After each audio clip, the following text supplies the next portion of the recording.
بسم الله الرحمن الرحیم. فصل نمبر 11 منصرف و غیر منصرف. مصنف رحمه الله د اسم دو قسمونه ذکر کړل، معرب او مبنی. بیا اوی اسم غیر متمکن د مبنی دی او دا پاته قسمه دی، د هغه بیان وکړو.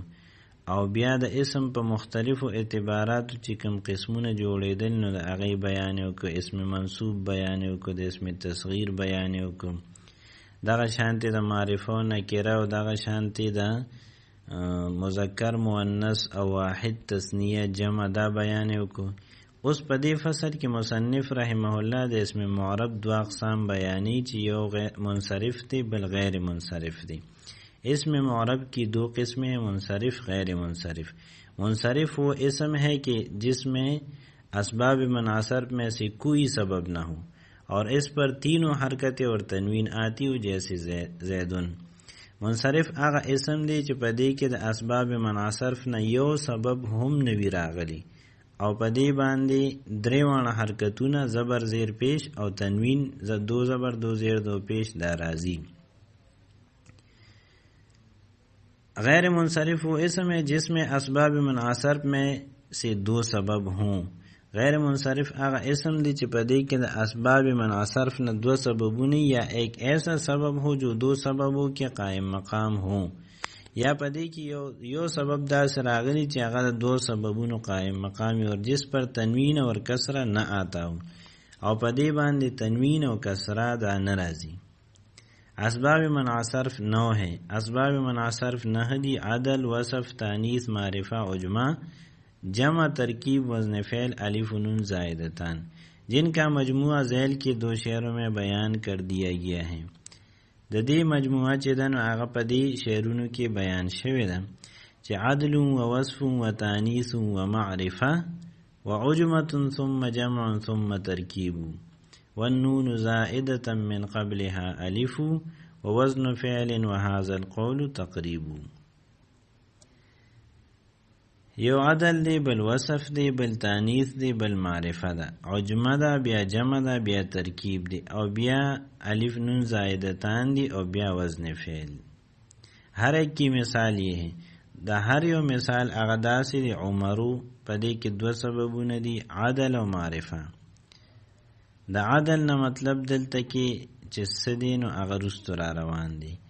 نمبر 2 ثلاثو میں دو سبب ہے، وصف و عدل. پدې کې وصف و عدل دی.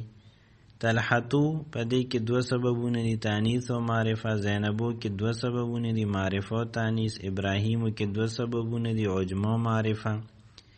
مساجدو کې دو سببونه دي، جمع و منتهى الجموع.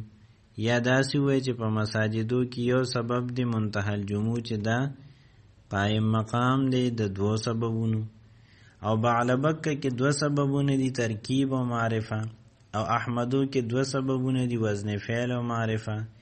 او سکرانو کې دو سببونه دي، الف نون زائدتان او وصف.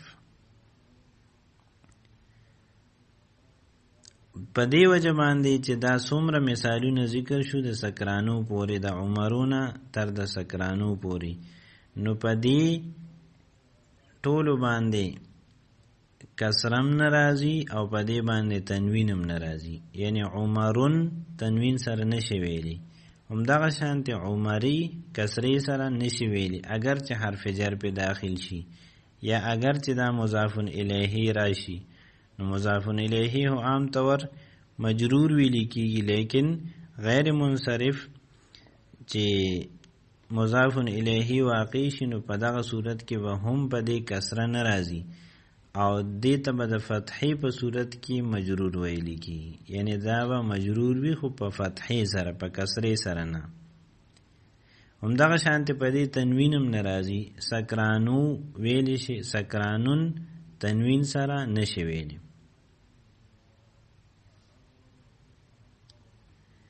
فائدہ: ائمہ نحات کی اصطلاح میں ایک اسم کا اپنی اصلی صیغہ سے نکل کر دوسری صیغہ میں چلے جانے کو عدل کہتے ہیں.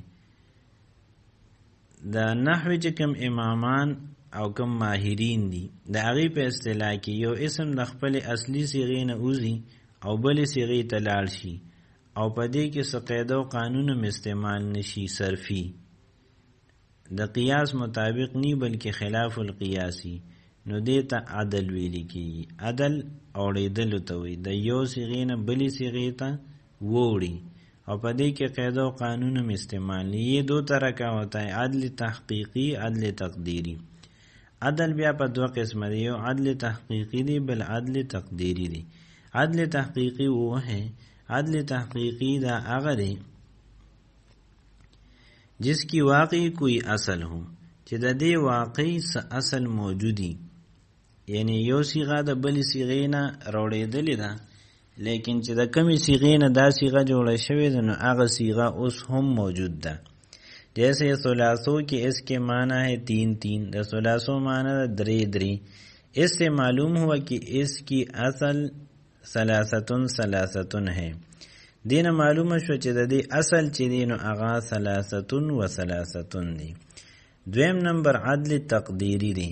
عدل تقدیری وہ ہے کہ جس کی اصل واقعی نہ ہو بلکہ مان لی گئی ہو، دا هغه اصل واقعتاً و حقیقتاً نوی بلکہ هغه منلی شوی وي چې کیدی شي چې دا د لفظ نه جوړ شوی. جیسے عمرو کی یہ لفظ عرب میں غیر منصرف مستعمل ہوتا ہے. عمرو چې مونږ وکتو نو دا لفظ په عربی زبان کې غیر منصرف استعمالے دو، لیکن اس میں غیر منصرف ہونے کا صرف ایک سبب معرفہ پایا جاتا ہے. بیا چې مونږ وکتل نو پدې کې د غیر منصرف د پاره چې کوم وجب نو صرف یو و چې هغه معرفہ کې دا معرفہ دی. اس لیے استعمال کا لحاظ کر کے اس کی اصل عامرن مان لی گئی. د دې وجې مونږه د عمرو استعمال ته چوکتل چې دا غیر منصرف دی، په دې کې دویم سبب نه موندل کیږي، نو مونږ دا اومنل او دا فرض کړه چې دا عمرو چې دی د عامرن نه معدول دی، عامرن د دې اصل دی.